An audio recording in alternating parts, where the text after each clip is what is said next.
Si Riza May Dizon ay isang sikat na artistang Pilipino at personalidad sa telebisyon. Ipinanganak sa Angeles City, Pampanga, sumikat ang karera ni Riza May noong 2012 matapos makuha ang corona sa Little Miss Philippines ng Itbulaga.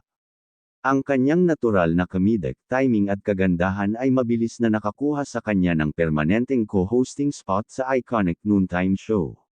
Noong 2013, nakamit niya ang isang malaking milestone sa pamamagitan ng pagiging pinakabatang host ng telebisyon na magkaroon ng sarili niyang talk program, The Riza May Show. Binabalanse ang kanyang napakalaking showbiz career at akademya. Natapos ni Riza May ang kanyang elementarya at sekundaryang edukasyon sa Eton International School, kung saan palagi siyang consistently excelled at nakatanggap ng mga parangal sa akademya, gaya ng Excellence in Verbal Linguistic Award, at ang Eton Achiever Special Award, at nagdiwang siya ng kanyang pagtatapos. Kalaunan ay nag-enroll siya sa Humanities and Social Sciences track sa Far Eastern University High School at nagtapos noong 2025, kung saan ipinagdiwang niya ang kanyang pagtatapos. Ang kanyang educational journey ay nagpapakita kung paano niya binabalanse ang kanyang oras sa pagitan ng kanyang showbiz career at kanyang pag-aaral. Si Riza May ay isang kilalang Filipino celebrity endorser na ang mga brand partnership ay mula sa mga gamot na nakatuon sa pamilya tulad ng Children's Bi-Flu hanggang sa mga pangunahing komersyal na kampanya para sa mga produkto tulad ng Joy Dishwashing Liquid. Sa buong career niya bilang sikat na television host at dating child star, nagsilbi siyang highly effective endorser. Na-highlight ng mga pag-aaral na ang kanyang nakaka-relate at nakakatawang pampublikong imahe ay nakakatulong sa paghimok ng tiwala ng consumer at pagkonsumo ng produkto. Bagamat nakagawa siya ng napakalaking portfolio ng mga brand partnership sa buong career niya bilang child star at isang mainstay ng Itbulaga, sa kasalukuyan ay wala siyang anumang aktibo, opisyal na ibinunyag na mga endorsement deal na aktibo ngayong taon.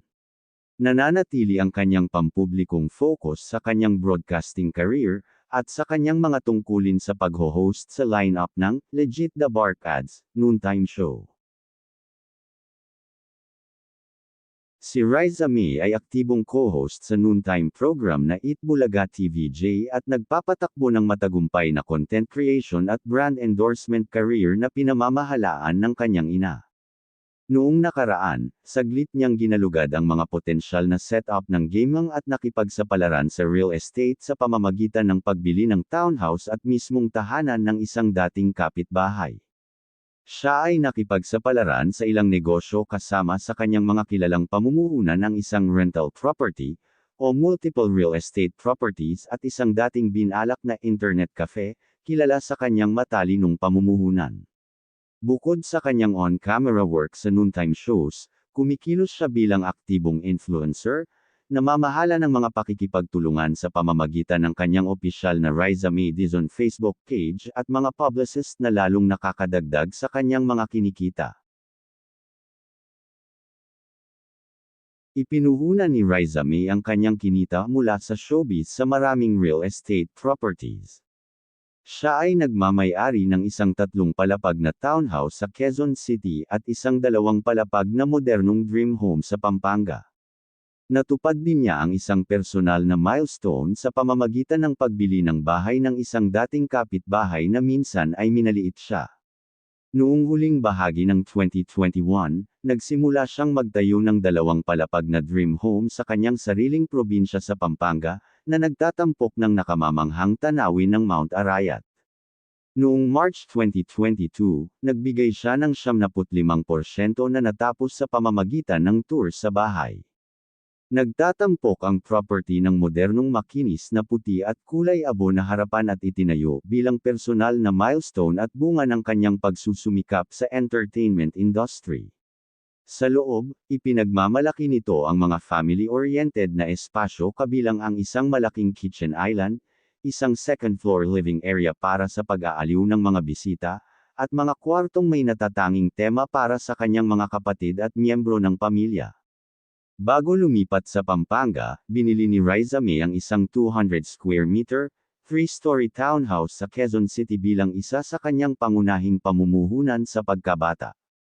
Ang tahanan sa Quezon City ay nagsilbing pangunahing tirahan ng kanyang pamilya noong mga naunang taon niya sa industriya ng entertainment.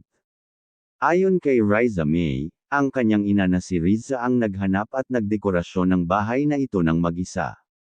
Nagtatampok ang townhouse ng modernong black and white minimalist aesthetic sa tabi ng isang baby pink na kwarto at ang kanyang trophy case. Ang property ay isang modernong kontemporaryong townhouse. Una itong idinisenyo ng kanyang ina na may mga makukulay na accent at kalaunan ay na-update sa isang makinis na black and white na minimalist na tema. Ang kanyang mga pagsisikap ay nagresulta sa isang modernong kontemporaryong espasyo na puno ng mga makukulay na touch na perpekto para sa isa sa mga pinakamaliwanag na bituin ng kanyang henerasyon.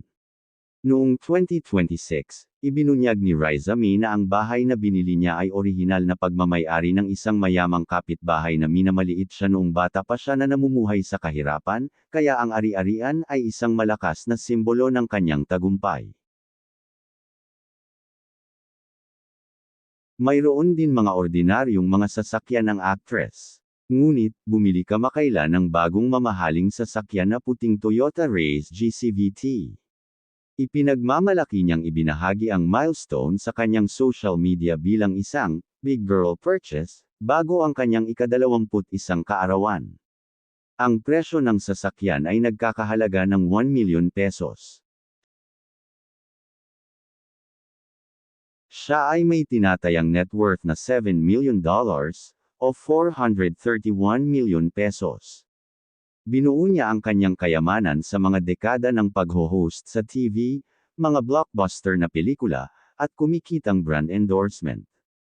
Gumawa rin siya ng mga headline para sa pag-upgrade ng kanyang mga personal na asset, kabilang ang isang bagong-bagong kotse upang idagdag sa kanyang lumalaking listahan ng mga personal na pamumuhunan. Lumaki sa kahirapan, ginawa niya ang mga maagang paghihirap sa pagganyak upang magtagumpay, maging ang pagkamit ng isang napakalaking milestone sa buhay sa pamamagitan ng pagbili ng bahay ng isang dating kapitbahay na minsan ay minaliit siya noong bata pa siya. Bilang isang nasa hustong gulang, patuloy niyang pinangangasiwaan ang kanyang kita ng may talino. Higit pa sa telebisyon, ang kanyang napakalaking impluwensya sa online, ay nagpapahintulot sa kanya na makakuha ng mga premium na sponsorship.